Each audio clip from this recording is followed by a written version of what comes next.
Huwag tayong magkunwari doon. Kumusta po ba ang barangay ninyo nung panahong matindi ang kampanya laban po sa illegal na droga? Ito po, obserbasyon ko Yung pong barangay namin, San Mariano, San Antonio, Nueva Ecija, at iba pang mga barangay sa aming bayan. Tumino.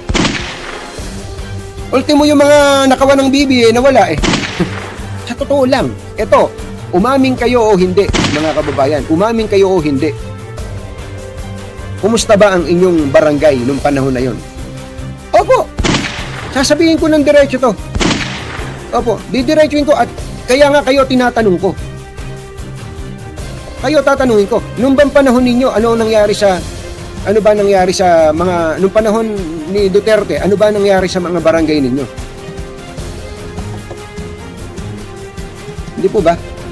Huwag tayong magkunwari doon. Oo, hindi po natin sinasabi na walang paglabag sa karapatang pantao. Hindi po natin sinasabi na walang mga napatay doon na inosente. Meron po. Meron po, marami po. Hindi ba may mga documented naman yan? Sinasabi natin. Pero ang tanong, ano nangyari sa barangay natin? Hindi po ba, mga kababayan? Mga kababayan. Ito, uulitin ko lang.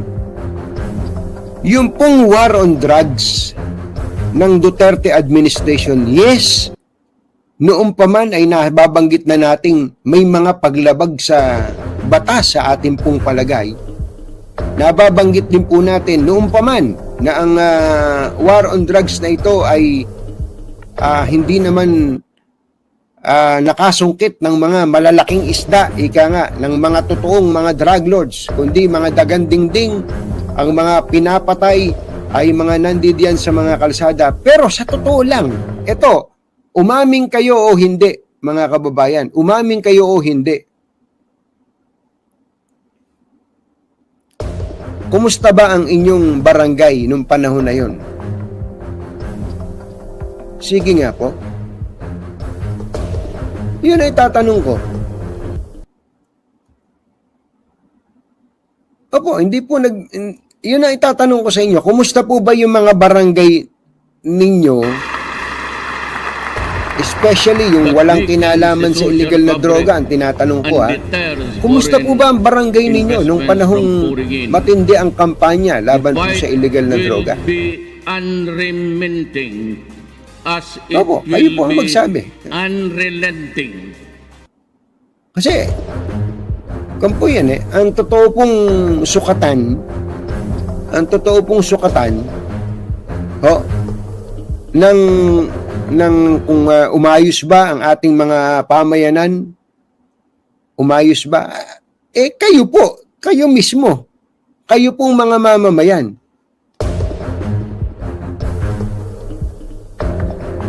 Hindi po ba? Opo, ako sasabihin ko sa inyo, ito po, obserbasyon ko yung pong barangay namin, San Mariano, San Antonio, Nueva Ecija, at iba pang mga barangay sa aming bayan. Tumino. Opo, sasabihin ko ng diretso to. Opo, didiretsuin ko at kaya nga kayo tinatanong ko. Kayo tatanungin ko, nung bang panahon ninyo, ano ba nangyari sa mga, nung panahon ni Duterte, ano ba nangyari sa mga barangay ninyo?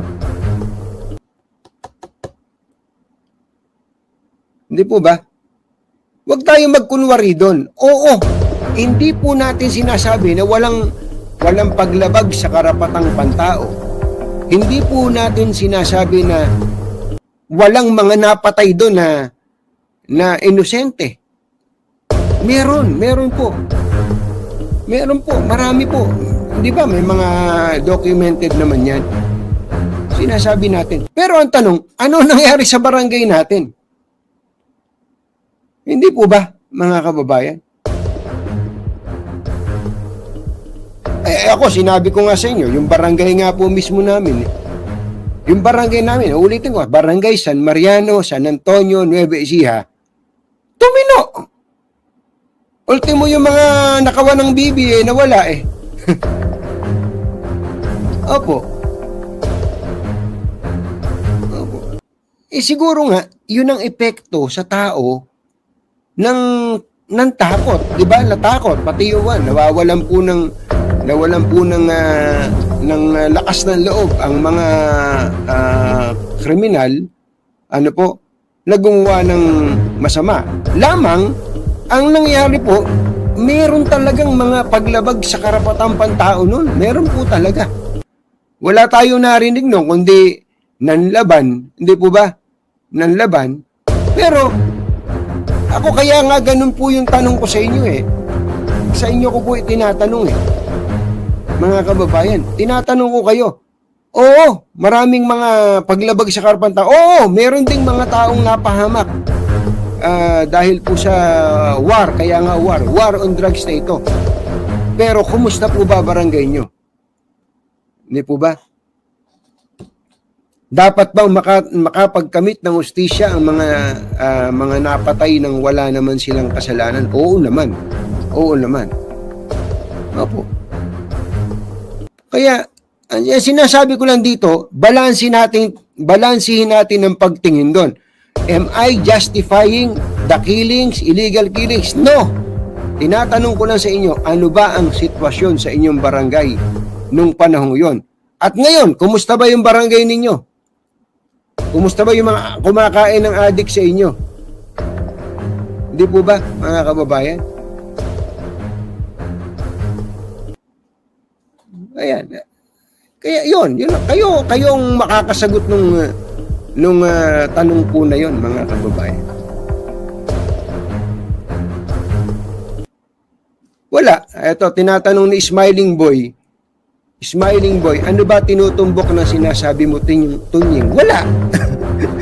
Wala akong tinutumbok. Sinasabi ko lang na may mabuting nangyari, pero may masama ding nangyari. Di po ba? So, ang point ko lang dito po, mga kababayan, meron talagang masamang nangyari nun.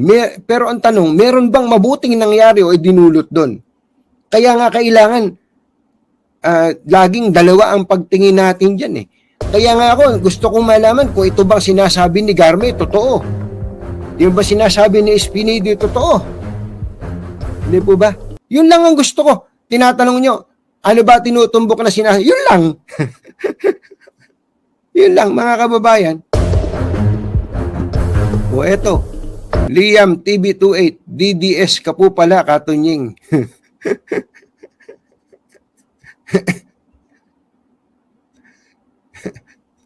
Hindi ba? Kababayan? DDS ka rin pala, Katunying. Yun ang nangyari sa buhay natin dito sa Pilipinas. Kapag alam niyo po ang naging buhay ko dito, especially ako, babanggitin ko lang as an example yung sarili ko. Halimbawa, meron po akong sinabi na wari baga, anti-Duterte, anti-Sara o anti-Digong. Ang sasabihin sa akin, wala kang utang na loob. Tunying. Pagka naman meron akong binanggit na siguro may bahid ng sabihin na nating pag-acknowledge dun po sa mga nagawa ni Pangulong Duterte. Ano po? Ano sasabihin sa akin? DDS ka! DDS ka! Yan ang buhay natin ngayon, mga kababayan. Opo. Yan ang buhay natin ngayon. May masabi kang pabor laban sa kabilang panig. Pabor para sa isang panig, ang tingin sa iyo ay kalaban na nung panig na iyon. Wala. Yun talaga. Yun talaga buhay natin. Tanggapin na natin ang totoo. Nasasaktan ba ako doon? Well, tao lang naman ako. Minsan, nasasaktan ka rin. Pero, minsan naisip ko, isa lang ang kahulugan nito. Ang bayan natin masyado pong hating-hati. Ang bayan natin talaga ay masyadong divided. Opo. Na kailangan meron ka lang isang papanigan. Hindi pwede yun eh. Hindi po pwede yun eh.